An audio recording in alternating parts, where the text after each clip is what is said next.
네, 안녕하세요. 베이스캠프 국어 강사 조아라입니다. 오늘은 2024년 3월 고1 모의고사 33번에서 38번 지문 한번 같이 분석해 보도록 할게요.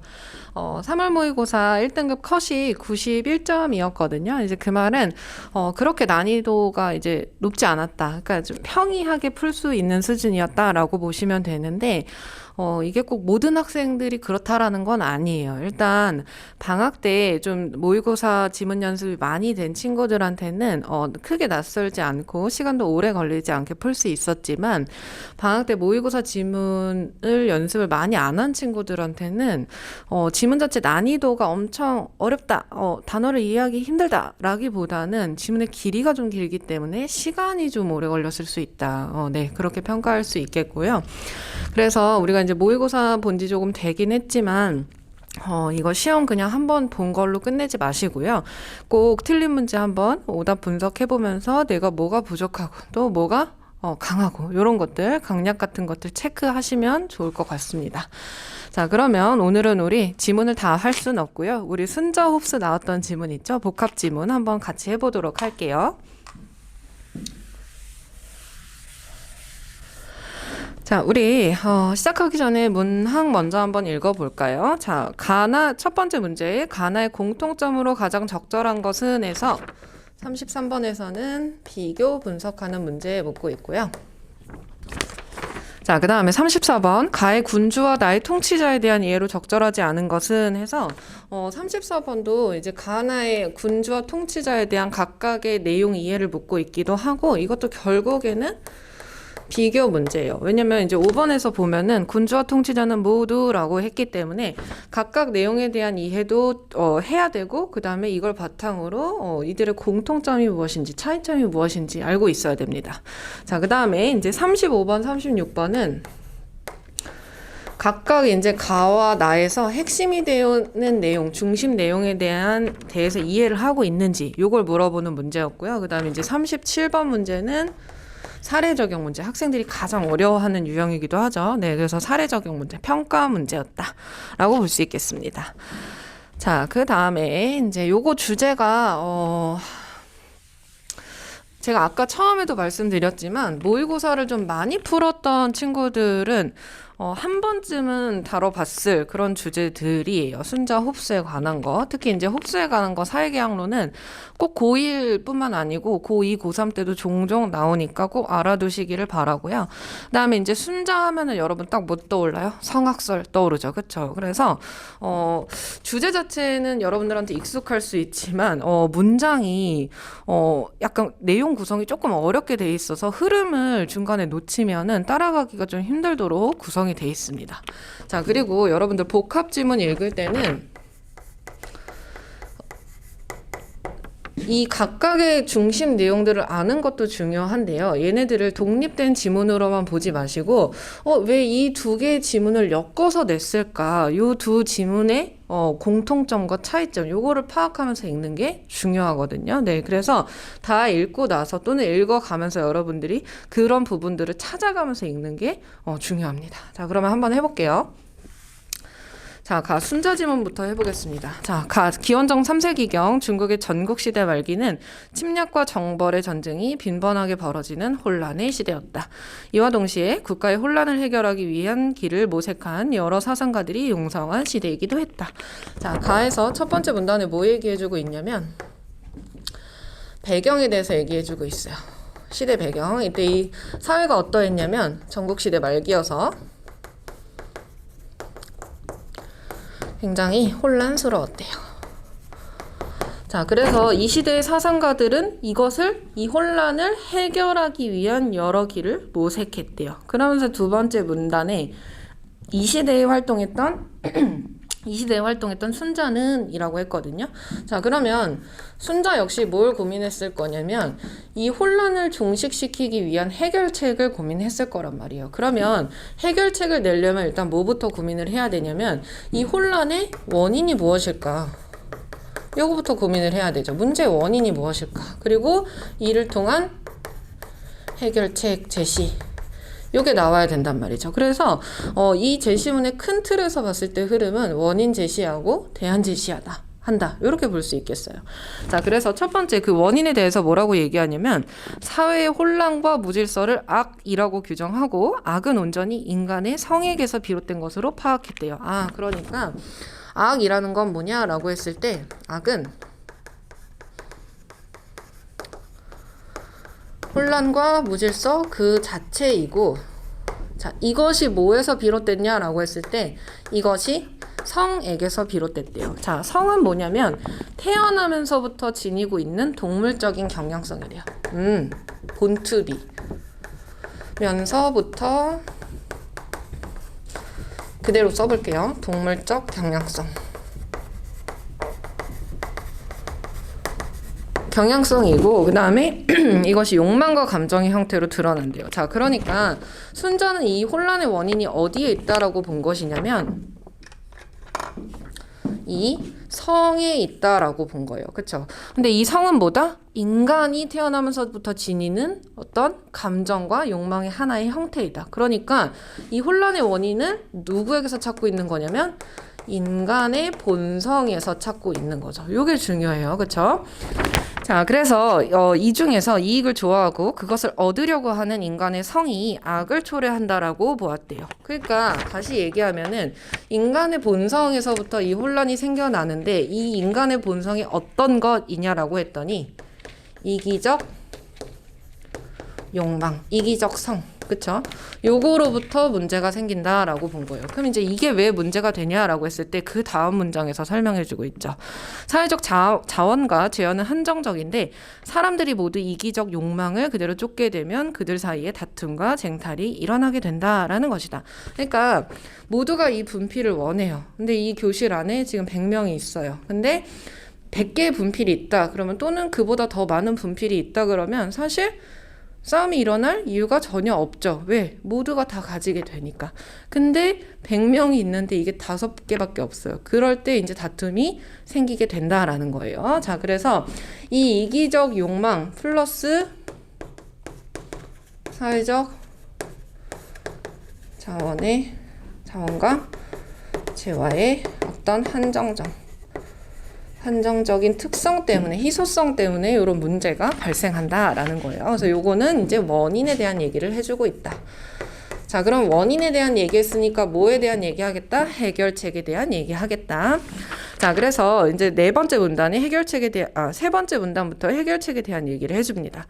하지만 그는 인간이 성뿐만 아니라 심도 타고났기에 인간다워질 수 있고라고 했거든요. 아, 그러니까 인간이 태어나면서부터 가지게 되는 본성 중에 성도 있지만 심도 있어 라고 얘기하는 거예요. 자, 이 심이라는 건 뭐냐라고 했을 때 인지 능력을 뜻한대요. 아, 이 심이라는 거는 인간의 인지 능력을 뜻하는데, 자, 인간의 인지 능력이라는 건 뭐냐?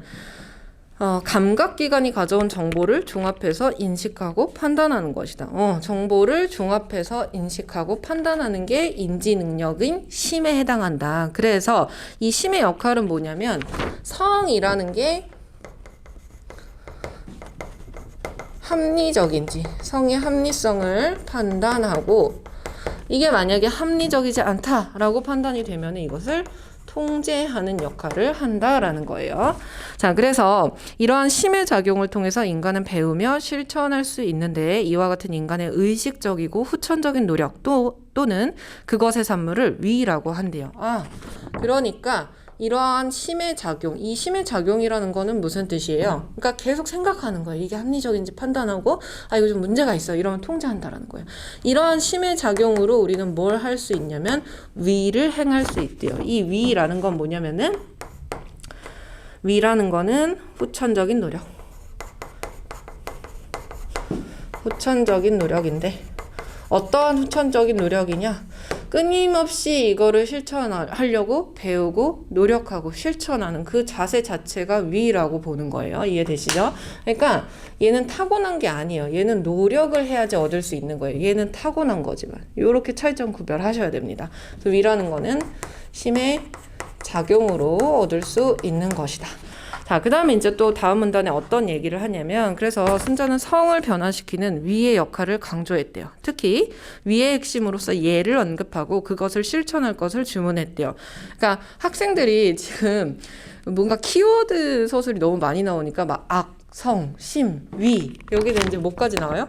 예까지 나오니까 여기서 길을 잃는 친구들이 많은데 정의를 다 해주기 때문에 그 정의된 부분을 잘 보시면 되거든요. 자, 예에 대해서 뭐라고 얘기하냐면 예란 위를 축적하여 완전한 인격체가 된 성인이 일찍이 사회 혼란을 우려해서 만든 일체의 사회적 규범이다. 아, 그러니까 얘는 뭐냐면은 사회적 규범이에요. 규칙 같은 것들이에요. 근데 이걸 누가 만들었냐면 끊임없이 배우고 실천하고 노력한 어떤 현자, 성인이 만든 규칙이다라는 거예요. 뭐 때문에? 아, 혼란이 생기겠구나. 이거 방지해야지. 라고 해서 만든 게 얘다라는 거예요. 그래서 뭐라고 얘기하냐면 이거는 개인적 측면에서는 도덕 규범이자 그 다음에 사회적 측면에서는 위계 질서를 구분하는 기준이 된다. 그러니까 이게 무슨 말이냐면 예라는 거는 개인과 사회 모두에게 적용이 되는 규범이다라고 얘기해주고 있는 거예요. 이해되시죠? 자, 이제 그 다음부터 약간 중요한 말이 나와요. 자, 뭐라고 하냐면 이는 개인의 도덕 규범이자 나라를 다스리는 규범으로 개인의 모든 행위의 기준이자 사회 위기 질서를 나누는 기준이 된다라고 하거든요. 자, 그래서 얘의 가장 중요한 기능은 신분적 차이를 구분해서 직분을 정하는 것이래요. 요게 중요해요. 요거 문제로 나왔죠. 자, 얘의 가장 중요한 기능은 뭐냐면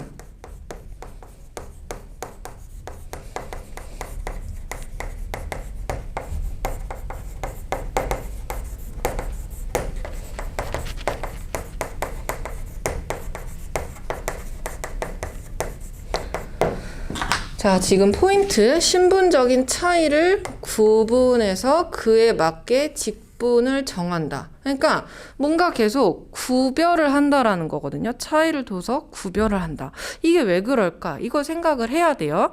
자, 그랬을 때 뭐라고 얘기하냐면 이거의 의미는 인간의 욕망 추구를 긍정하되 그 적절한 기준과 한계를 설정하는 것이래요. 아, 이거의 의미가 뭐라고 얘기하냐면 욕망의 추구 자체를 부정하는 것은 아니에요. 인간의 욕망을 추구한다라는 건 본성 그 자체이기 때문에 욕망의 추구는 긍정하지만 여기에다가 기준과 한계를 설정한대요. 자, 그러면 여러분 우리 이거 같이 그 뒤에 나오는 35번하고 한번 같이 연계해서 생각을 해볼게요. 자, 여기서 이 말이 왜 나왔냐라고 했을 때 이 말이 이 문장 다음에 갑자기 처음에 튀어나온 게 아니죠. 이거 이해하실 때 여기랑 연계해서 생각하시면 더 이해가 빠르죠. 아까 문제가 뭐라 그랬냐면은 인간은 자신의 욕망을 이기적으로 추구하려는 본성이 있는데 문제는 뭐냐? 이 자원과 재화가 한정적인 게 문제다라는 거예요. 그러니까 이거 자체를 부정하진 않는데 신분에 따라서 그 기준과 한계를 정해놓는다라는 거예요. 그럼 이제 문제가 없겠지라고 하는 거예요. 그러니까 이거는 뭐냐면은 약간 분배, 배분 요 느낌으로 이해를 해주시면 되는 겁니다. 그러면 여러분 35번 한번 같이 가볼까요? 자, 기억에 대한 설명으로 가장 적절한 것은 했을 때, 자, 볼게요. 자, 1번 했을 때 개인의 욕망보다 사회 요구를 강조해서 심의 부작용을 막기 위한 것. 여러분, 이거 말이 안 되죠? 왜요? 심의 부작용? 심의 부작용은 언급하고 있지 않아요. 왜냐면은 심 자체가 지금 순자가 해결책 대안으로 제시해 놓는 거기 때문에 얘의 부작용 있을 수 없습니다. 그쵸? 자, 그다음 두 번째. 인간의 성과 심의 차이를 구분하여 새로운 도덕 기준을 세운다? 뭔가 그럴듯해 보이지만요. 새로운 도덕 기준을 세운다라는 말도 사실상 지시문에서 나와 있지 않습니다. 그쵸? 자, 그 다음에 3번. 사회 구성원이 심을 체득하여 혼란한 사회적 상황을 해결하기 위한 것. 자, 이것도 얼핏 보면 그럴듯해 보이는데 뭐가 틀렸어요? 체득이 틀렸죠. 왜요? 체득은 뭐예요? 경험하면서 배운다, 체험하면서 배운다라는 거잖아요. 그러면 결국 뭐냐면은 후천적으로 우리가 배울 수 있게 된다라는 거거든요. 근데 심은 여러분 뭐라 그랬어요? 인간이 태어나면서부터 갖는 것이기 때문에 체득이 아니고 뭐가 돼야 돼요? 생득이 돼야 되죠. 그쵸? 3번도 틀렸어요. 4번. 개인의 도덕 규범과 나라의 통치 규범을 구분해서 사회 문제의 원인을 찾기 위한 것. 4번 고른 친구들 되게 많았는데요.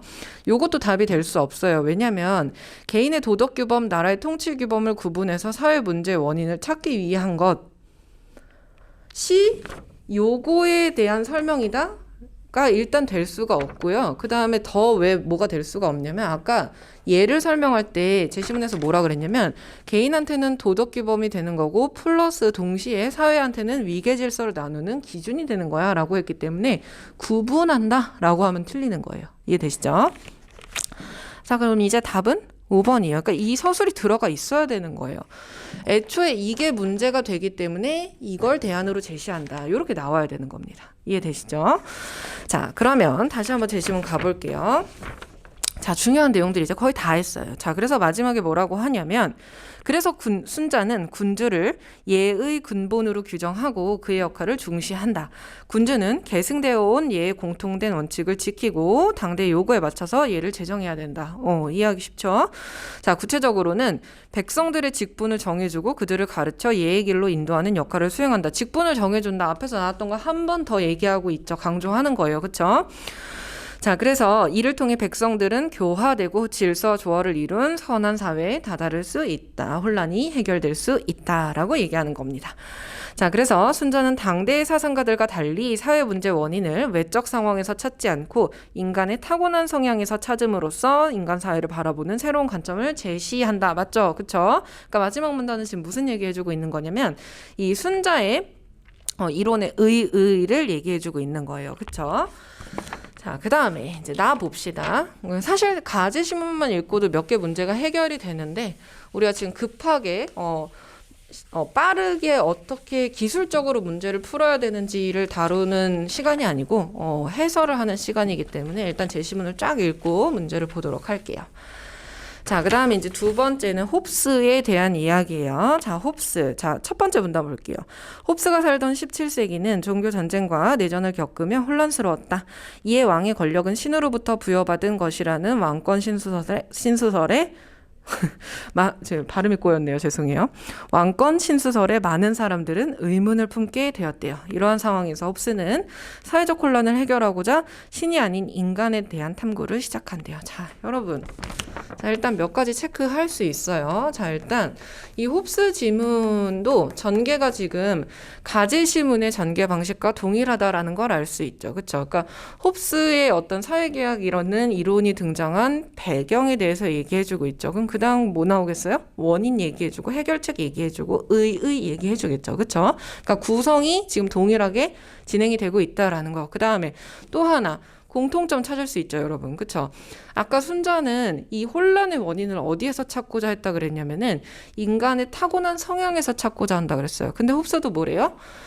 왕권 신수설을 부정하고 이 사회적 혼란에 대한 해결을 인간에 대한 탐구에서부터 시작했다 그랬거든요. 그러니까 이 부분이 뭐가 되는 거예요? 공통점 되는 거예요. 그럼 비교 문제 나올 때 요거 문제로 나오겠죠. 체크하고 넘어가 주시는 거예요. 아, 이거 공통점이다. 이렇게. 자, 그래서 홉스도 역시나 왕권 신수설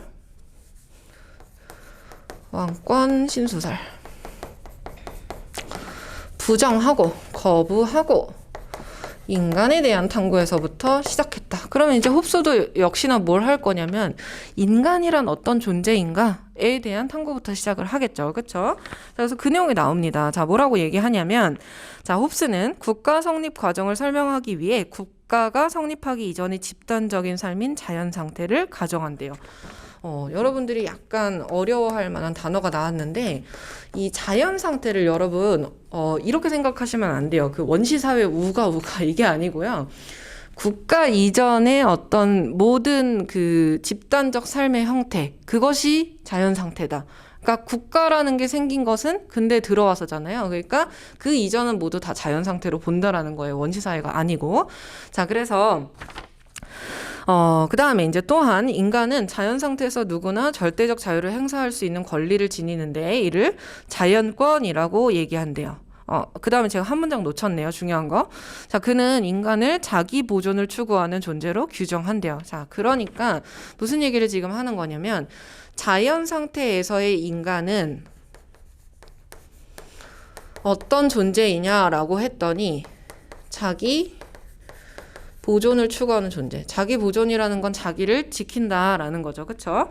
그리고 이것을 이제 행사하기 위해서 어떤 권리를 갖냐라고 했을 때 이것을 행사할 수 있는 절대적 자유를 지닌 존재다. 그래서 이 절대적 자유를 지닌 존재, 이것에 대한 권리를 뭐라고 얘기하냐라고 했더니 이것을 자연권이라고 얘기한대요. 그쵸? 자, 그래서 자연 상태에서 인간은 자기 보존을 위해 자신의 이익만을 추구하면서 끊임없이 싸우게 된다.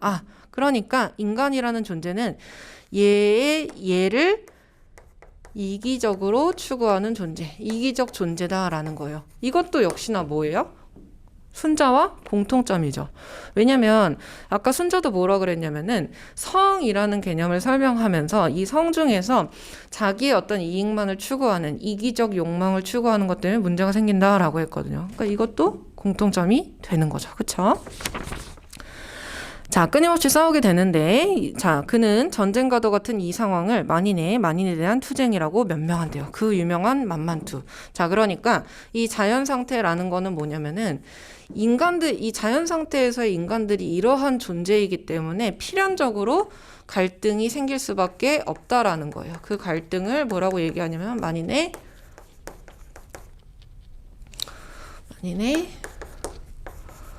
대한 투쟁이다. 이렇게 얘기하는 겁니다. 어렵지 않죠? 그렇죠?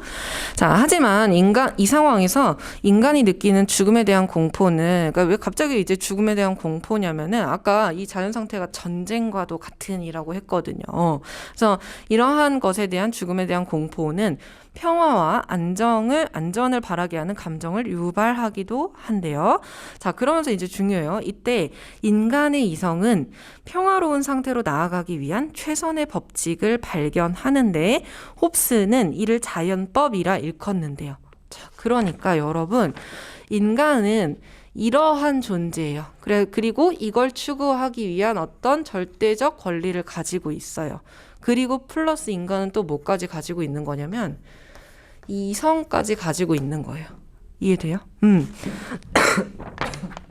자, 그러면 이 이성이라는 거는 뭐냐면은 아까 순자의 표현에 따르면 뭐가 되는 거예요?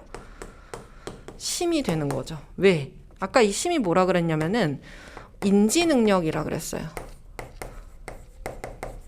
정보를 종합하고 뭐 추측, 추론하고 판단하는 거. 그게 결국 홉스의 표현으로 따르면 이성이 되는 거야. 공통점 또 나왔죠. 그쵸? 그러니까 계속 비교 대조하면서 여러분들이 찾아주셔야 되는 거예요. 이해되시죠? 자, 그래서 이 이성을 통해서 뭘 만들 수 있냐면 자연법이라는 걸 만들 수 있대요. 이 자연법의 내용은 뭐냐면 평화와 안정에 대한 것. 그쵸?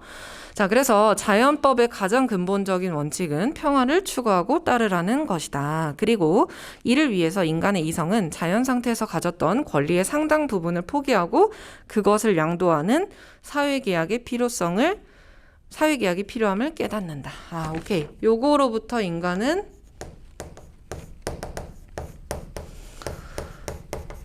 사회계약을 만들 수 있다라는 거예요. 자, 그럼 이제 여기서부터 중요합니다. 자, 요거 지워볼게요, 여러분. 자, 사회계약의 내용이 뭐냐면은 사회계약의 내용이 뭐냐면 개인이 자기 보존을 위해 자발적으로 동의한 사회계약이래요. 요거 그냥 놓치면 안 되죠. 그냥 읽고 넘어가면 안 되죠. 자, 개인이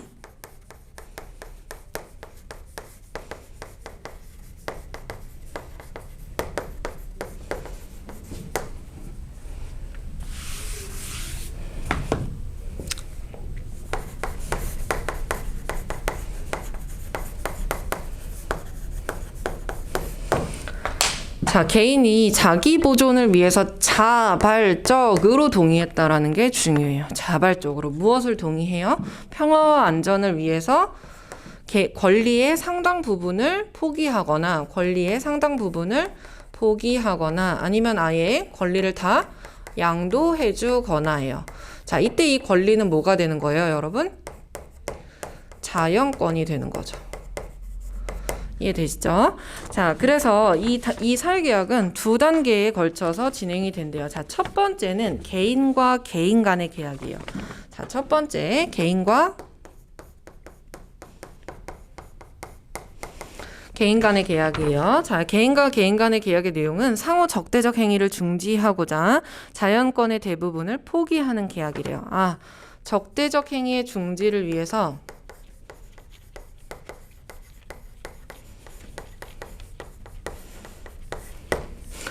권리의 상당 부분을 포기하는 거래요. 아까 포기하거나 양도한다 그랬으니까 그 첫 번째가 나온 거예요. 근데 이제 여기서 문제점은 뭐냐면은 이 개인과 개인 간에 맺은 계약이다 보니까 상대방이 이거를 위반했을 경우에 이거를 제재할 수 있는 통제할 수 있는 어떤 강력한 힘이 없다라는 게 문제라는 거예요. 그래서 두 번째 계약이 나온다라는 거예요.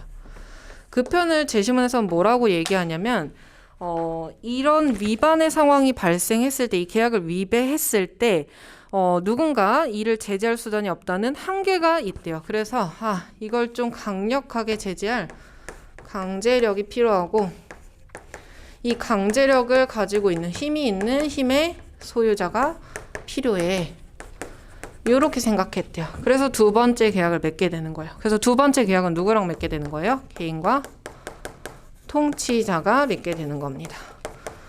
자, 그러면 애초에 이 계약이 왜 나왔냐면 이게 필요하기 때문에 나왔죠. 그쵸? 그러면 개인과 통치자가 맺는 이 계약에서 통치자는 어떤 힘을 갖겠어요? 요 힘을 갖겠죠. 그쵸? 절대적인 힘. 자, 그럼 한번 읽어볼게요. 자, 두 번째 계약에 대해서 뭐라고 얘기하냐면, 이에 개인은 계약 위반을 제재할 공동의 힘을 지닌 통치자와 두 번째 계약을 맺고 자신들의 권리를 그에게 양도한다 그래요. 두 번째 계약을 맺고 여기와는 달리 대부분의 권리를 스스로 포기하는 것과 달리 권리를 양도하는 거예요. 누구한테?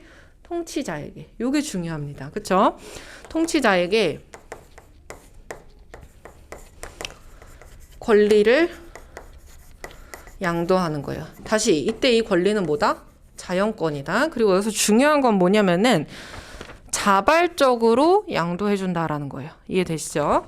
자, 그래서 뭐라고 했냐면 이러한 계약의 과정을 거치면서 리바이어던이라고 불리는 국가가 탄생하고요.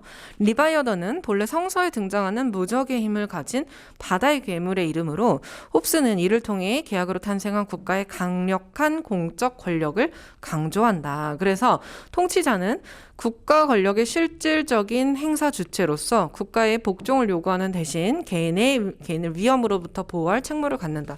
그러니까 애초에 이 계약을 맺게 된 이유가 뭐냐면은 요거예요, 요거. 갈등 상황을 좀 해결해줘. 그리고 우리가 이걸 추구할 수 있게 해줘. 이기 때문에 개인의 개인을 위험으로부터 보호하는 책무를 갖는다라고 서술하는 거예요. 자, 그는 강력한 처벌에 대한 규정을 만들고 개인들이 이에 따르게 함으로써 그들의 안전을 보장한다. 그래서 통치자가 개인들로부터 위임받은 권리를 정당하게 행사해서, 그러니까 같은 말이죠. 그렇죠? 그러니까 주어가 누구냐에 따라서 서술이 그냥 약간 달라지는 건데 같은 말입니다. 그러니까 통치자들은 개인은 통치자에게 자연권을 양도한다. 이거 통치자는 개인들에게 자연권을 위임받는다. 권리를 위임받는다. 이렇게 생각하시면 됩니다. 자, 그래서 이로부터 투쟁이 해소되고 비로소 평화로운 사회가 구현될 수 있다. 그리고 마지막 문단 뭐겠어요? 나오겠죠. 그쵸?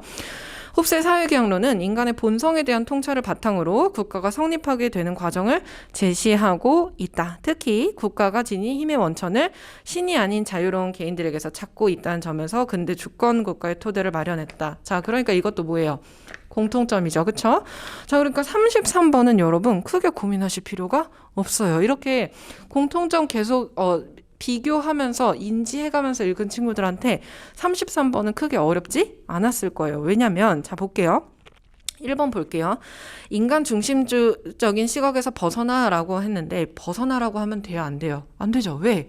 순자도 인간의 본성에서 문제의 원인을 찾고자 했고 또 그로부터 해결책을 찾고자 했고 홉스도 마찬가지로 인간의 본성에서 문제를 찾고 그로부터 해결책을 찾고자 했으니까 그러니까 결국 사회계약이라는 것이 인간들의 이성 그것을 기반으로 한 자연법 또 거기서 사회계약 이렇게 가는 거기 때문에 벗어나라고 하면 틀린 거예요. 그 다음에 2번 현실을 개선하려는 사상가의 견해와 그 의의를 제시하고 있다. 2번이 답이죠, 여러분들. 자, 그리고 3번도 볼게요. 종교적인 믿음을 바탕으로 성립된 권력의 개념. 여러분 아까 나에서 뭐라 그랬어요? 왕권 신수설 거부 부정한다 그랬잖아요. 그쵸? 그러니까 3번도 틀렸고요. 그 다음에 국가와 국가 간의 전쟁이 야기한 사상의 탄압 양상 드러나 있지 않아요. 그냥 혼란의 시대였다, 혼란했다 정도만 드러나 있지 뭐 이런 거 구체적으로 드러나 있지 않습니다. 자, 그 다음에 5번. 이거 은근히 5번 고른 친구들도 조금 있었는데 시대적 상황의 변화에 따라 달라진 지도자의 위상을 어떤 위치를 통시적으로 설명하고 있다라고 하거든요. 여러분 통시적이다라는 게 뭐예요? 시간의 흐름에 따른 어떤 변화 모습이죠. 그쵸? 아니에요. 그쵸? 전혀 나와 있지 않아요. 그쵸? 물론 5번을 고른 친구들은 근데 군주 통치자 얘기하고 있잖아요. 이렇게 반문을 하더라고요. 근데 뭐 시간의 흐름에 따라서 군주와 통치자의 위상이 어떻게 달라졌는지 설명하고 있지 않기 때문에 5번 틀렸습니다. 그쵸? 자, 그 다음에 34번 해볼게요. 자, 34번도 이제 이해가 됐으니까 우리 어렵지 않게 풀 수 있을 것 같아요. 자, 34번은 1번. 군주는 사회 구성원의 내면의 변화를 전제로 질서와 조화를 이룬 선한 사회를 만든다. 맞죠? 그쵸? 아까 뭐라 그랬냐면은 이 예를 끊임없이 지키게 하고 이를 통해서 교화되고 질서를 지키게 되면은 선한 사회에 다다를 수 있다고 했으니까 1번 맞아요. 자, 그 다음에 2번. 자, 2번. 여러분, 이거 어디가 틀렸어요? 신으로부터 부여받은 권리. 이 부분 틀렸죠? 그쵸? 그러니까 2번은 뭔가 어려워 보이지만 사실 그렇게 어렵지 않았습니다. 그러니까 왕권 신수설 부정, 신으로부터 벗어나서 인간에게서 찾는다. 이 부분 핵심 포인트 잡고 갔으면 이거 2번 틀렸네 하고 넘어가실 수 있어요. 그쵸? 2번이 틀렸고요. 자, 그 다음에 3번. 군주는 백성을 사회적 위치에 맞게 행동하도록, 그쵸? 직분을 정해주고 그거에 맞게 행동하도록 한다 그랬고, 통치자는 개인들의 상호 적대적 행위의 중지를 요구한다. 맞죠? 그쵸? 그 다음 4번. 군주는 예를 바탕으로 한 교화를 통해, 통치자는 강력한 공적 권력을 바탕으로 한 저벌을 통해. 맞죠? 그쵸? 4번도 맞아요. 자, 그 다음에 5번은 당연히 맞죠. 자, 5번을 답으로 고른 친구들은 없기를 바라겠습니다. 자, 그 다음에 우리 35번 했고요. 36번 볼게요. 자, 36번 사회계약을 이해한 내용으로 적절하지 않은 것은입니다. 자, 이것도 어려워 보이지만 제 개인적인 생각으로는 35번보다는 좀 평이했습니다. 왜냐면 여기 지금 3번에서 너무 명확하게 틀렸기 때문에 3번에서 뭐라고 하냐면 개인은 첫 번째 단계의 계약을 맺음으로써 공동의 힘을 제재할 수 있다라고 돼 있거든요. 여러분 여기서 공동의 힘이 제재가 됐으면 두 번째 단계의 계약이 나왔겠습니까? 안 나왔겠죠. 그쵸? 얘가 안 됐기 때문에 일로 간 거예요. 그러니까 3번이 틀렸죠. 자, 그 다음에 37번 해볼게요. 자, 37번 이제 평가 문제인데요. 자, 여러분들 보기 문제를 읽을 때는 이 보기 문제가 나올 때는 그냥 보기를 이렇게 대충 보고 그냥 눈으로 보기만 하고 선지에서 막 골라주려는 친구들이 있는데 일단 여러분 보기 문제 할 때는 이 보기의 내용이 제시문에 나온 제시문의 내용 또는 제시문에서 언급한 어떤 정보들과 어떠한 연관성이 있는지를 먼저 체크를 좀 해주시고 읽으셔야 돼요. 그냥 갑툭튀가 아니죠. 그쵸? 제시문의 이 부분하고 연계해서 이 사례가 나온 거기 때문에 여러분들이 선지를 읽기 전에 먼저 어느 정도 좀 판단을 해주시고 넘어가면은 오히려 더 조금 방향을 잃지 않을 수 있어요. 근데 이거를 이제 항상 이 문제가 어려워요 하는 친구들은 의외로 이 보기의 내용을 꼼꼼하게 안 봐요. 그리고 선지를 읽고 다시 보기를 보고 다시 제시문을 보고 또 선지 읽고 보기 보고 제시문 보고, 그러니까 약간 이렇게 틀린 그림 찾기식으로 풀려고 하거든요. 자, 그렇게 풀면은 쉬운 문제들은 맞출 수 있죠. 근데 이제 조금 난이도가 어려워지거나 추론이 많이 들어가게 되면은 못 풀게 됩니다. 네, 그래서 보기를 해석하는 연습을 꼭 하셔야 되겠습니다. 자, 그럼 지금 보기의 내용이 뭐냐면요, 공유지에 비극에 대한 내용이 나와 있어요. 자, 이 공유지의 비극은 되게 유명한 내용이기 때문에 이걸 아는 친구들은 조금 이거 읽어봤네, 요거 요 상황이네 하고 바로바로 이렇게 떠오를 수 있지만, 이게 처음 보는 친구들은 이게 무슨 내용이야 좀 싶었을 수 있거든요.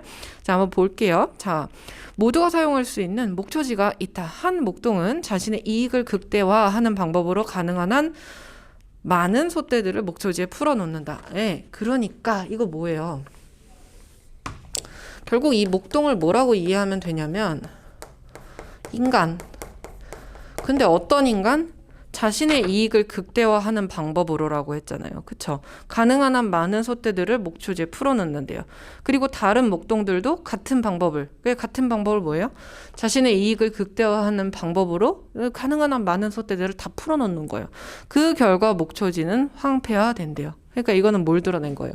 인간의 이기심, 이기적 욕망, 요거를 드러내는 거고, 자, 결국 이제 목초지가 황폐화되었다라는 것은 이 목초지라는 공간이 이 목동들이 누구나 다 이기적 욕망을, 이익을 극대화하는 방법으로 소떼들을 풀어놔도 충분할 만큼이 아니고, 그러니까 뭔가 제약이 있는 상황인 거예요. 그거 아까 순자가 뭐라 그랬냐면은 사회적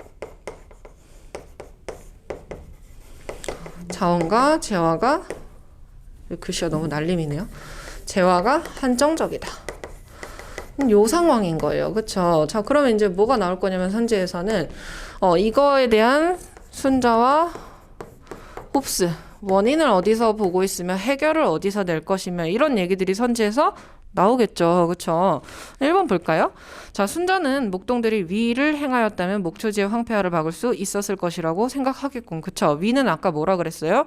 심의 작용이라 그랬어요. 그러니까 맞죠? 지금 위를 행하지 못하고 그냥 본인들의 이기적 욕망에만 따랐을 뿐이에요. 그쵸? 그러니까 위를 행했다면 황폐화를 막을 수도 있었겠다. 맞죠? 자, 2번. 목동들이 처한 상황을 자기 보존을 추구하는 욕망이 발현된 자연 상태. 그쵸? 맞죠? 자, 그 다음에 3번. 순자는 완전한 인격체가 만든 규범이 이꼴 뭐예요? 예, 그쵸? 자, 그 다음에 홉스는 강력한 국가의 개입이 필요한 상황. 그쵸? 뭐에 따른? 사회계약에 따른. 그쵸? 3번도 맞습니다. 자, 그 다음에 4번. 순자는 성을 그대로 쫓는 모습. 그쵸? 그리고 홉스는 자연권을 행사하는 모습. 맞죠? 아까 자연권 뭐라 그랬어요? 자연 상태에서 인간들이 자기 보존을 위해서 절대적 자유를 누릴 수 있는 권리가 자연권이라고 했거든요. 그쵸? 그러니까 이 상황은 지금 각각 자연권을 추구하고 있는 상황이다. 이렇게 볼 수 있겠죠. 그쵸? 자, 그 다음에 37번에 5번이에요. 자, 5번을 답으로 고르고도 이게 왜 답인지 모르겠어요. 이렇게 물어보는 친구들이 많았거든요. 자, 5번. 순자와 홉스는 모두 목동들이 공포를 느끼면 문제 상황에 대한 합리적 판단 능력을 갖게 될 것이라고 생각하겠군 했는데, 자, 여러분, 얘가 지금 5번에서 뭐라고 하고 있냐면, 자, 공포를 느끼면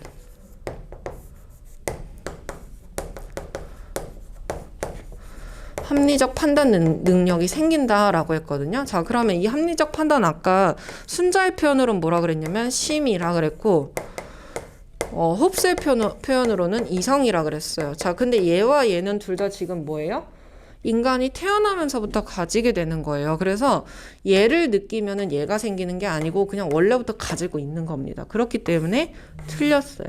그러니까 요거를 여러분들이 아까 제가 한번 그 지문 분석하면서도 언급해줬지만 요거 딱 잡고 가는 친구들은 이거 무슨 말이야 했을 테지만 그렇지 않은 친구들은 되게 고민이 많이 됐을 선지예요. 자, 그래서 여기까지 38번은 모두 틀리지 않았을 거라고 생각하면서 38번은 넘어가고요. 37번까지 해서 요 순자홉스 지문 마무리 짓도록 하고요.